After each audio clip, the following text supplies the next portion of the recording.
Welcome back to Syracuse Aviation, everyone. Before we get started, I want to ask you guys to quickly like the video and subscribe to the channel. I would appreciate it greatly. Helps me out a lot to be able to make these videos for you guys, so I'd really appreciate that. So today we have a 1 to 200 scale unboxing for you guys. This is the Gemini200 Breeze A220-300. Actually, let me pull this guy in. How can I not? The 1 to 400, just to compare it for fun. Little bit of a special for you guys. So really this whole video is kind of a special. I'm not too big into the 1 to 200 sector, but trying to grow it a little bit. There's a couple planes that I really like, some planes that are kind of sentimental to me, or just aircraft that I really like in general. And I do plan to do a 1 to 200 dorm room setup for college, at least for a little bit. And I can make use of most of the 1 to 200s that I have. So that should be fun. It's not going to be huge. It's like a small kind of Florida regional airport. So we're going to get into this here. There's a couple things about this plane I wish I knew before I bought it. I probably still would have bought it, but there's some plastic parts that, like the stabilizers, which is not really appropriate on a 1 to 200 scale aircraft. I think it's to help the tail heaviness maybe, but there's still ways to counter that without making things out of plastic. You can make the back of the mold a little bit more hollow. But we're going to open this guy from the bottom. Also, I noticed that a lot of the 1 to 200 from Gemini, the A220s, the landing gears are snapped. So I think they might be plastic too. So hopefully we're in good shape here. But I'm sure I can get replacements if I have to. I'd just rather not, for obvious reasons. So let's throw that. Oops, forgot I had those guys back there, sorry. And here it is, wrapped up in this little plastic container here. Oop. So yeah, I keep misplacing my knife. I don't know where I keep putting it, but I have to go back to these scissors because they're the only element that I can use to unbox that I actually keep track of. I don't know where my knives keep going, but it's kind of annoying, but it is what it is. We will get into this plane. Very excited. Hope to God it's in good shape for, how much I paid for it. Let's see here.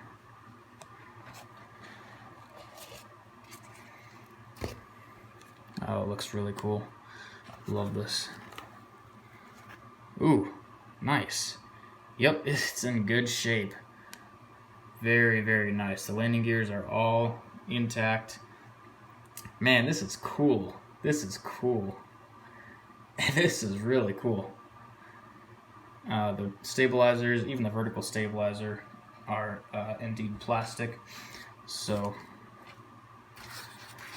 that's that. I'm gonna leave the stand there. I don't use the 1 to 200 stands. I think they suck, simply put. So I'm gonna ignore that.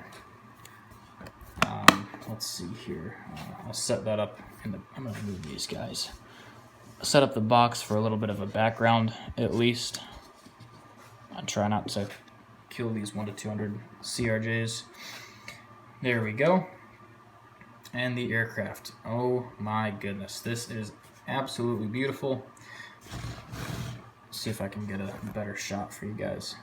I'm gonna try not to turn it on the ground too much because I think that can break the landing gears, so I'm just gonna try to pick it up whenever I move it, which is usually what I do anyways, but sometimes, especially with 1 to 400s, you have a tendency to just hit it. I don't think that's something you really want to risk doing with this, especially because it's a very heavy plane. So the colors are a bit different on these too.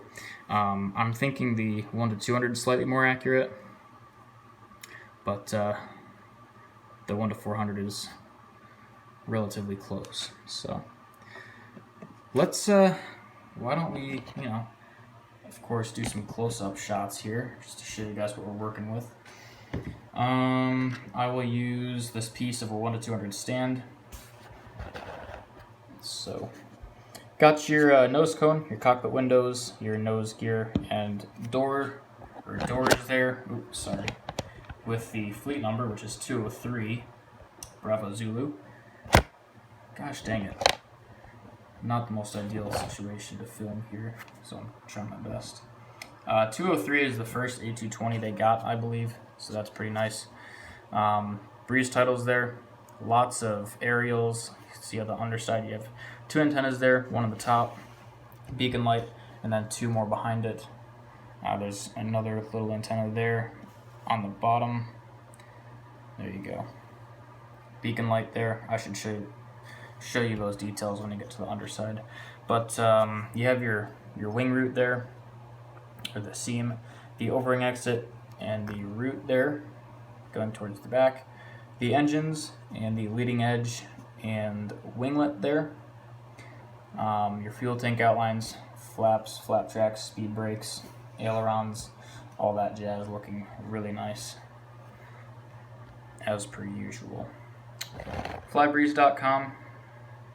There's your reg again, November 203 Bravo Zulu. L2 door, your vertical and horizontal stabilizers. For the third time, they're plastic, as you can see. Not ideal. Yeah, I mean, it's not a huge deal. At least it's not the wings. You know, it's not the fuselage, so I can live with it, I guess. I just would hate to see it go any further than, you know, the stabilizers. That'd be a real shame. Oh, this livery is so pretty on this plane. You have some baggage doors here on the right side. Everything is really the same as the left. There's just a baggage door there in the back, and then one up front below the breeze titles. Let's see here. Oh, forgot to mention the APU exhaust cone. Very detailed. That is looking really good. Wow. That's amazing. That's absolutely incredible. So you have your inside of the engines with the fan blades. Let's see. I wonder how the wing flex is looking. Looks okay. I wasn't really anticipating we would have a whole lot of wing flex, but I think there might be some, which there should be anyways in the A220. I feel like from my angle it looks worse than it should be. I think the left wing's pretty good. The right one's slightly higher, so it's not, it's not a huge deal, but it's I think it's probably worth noting. It's not the worst thing in the world, though. This plane could have came to me smashed up and obliterated, so I'm not going to complain. So, let's see. There's your top, and I'll show you some views of the bottom here in a minute, or rather a second. So I'm going to try not to drop this here. That would be a travesty. Your breeze, billboard titles there. Your main gear, wheel wells there. Some more details. Gemini logo. And your stand holes there as well. So, yeah, this is really nice. I would recommend picking one up if you have an attachment to these aircraft, or if you're just a 1-200 collector in general. Definitely an aircraft that will be nice to add into the fleet. Certainly one I'm glad to have. Not one that I saw myself getting, if you asked me a couple months ago, but figured I should. They have quite a large presence in Syracuse. Well, not a huge presence compared to other places, but we get them from a few destinations multiple times per week, so definitely an aircraft that I've seen many times, and it's just nice to have a solid representation on this 1-200 scale. So that's going to do it for today's unboxing review. I hope you guys enjoyed. If you did, please consider liking the video and subscribing to the channel. As I mentioned earlier, would really appreciate it. If you have any questions or comments, go ahead and leave me a comment below. Thanks for watching, and I'll see you guys in the next one.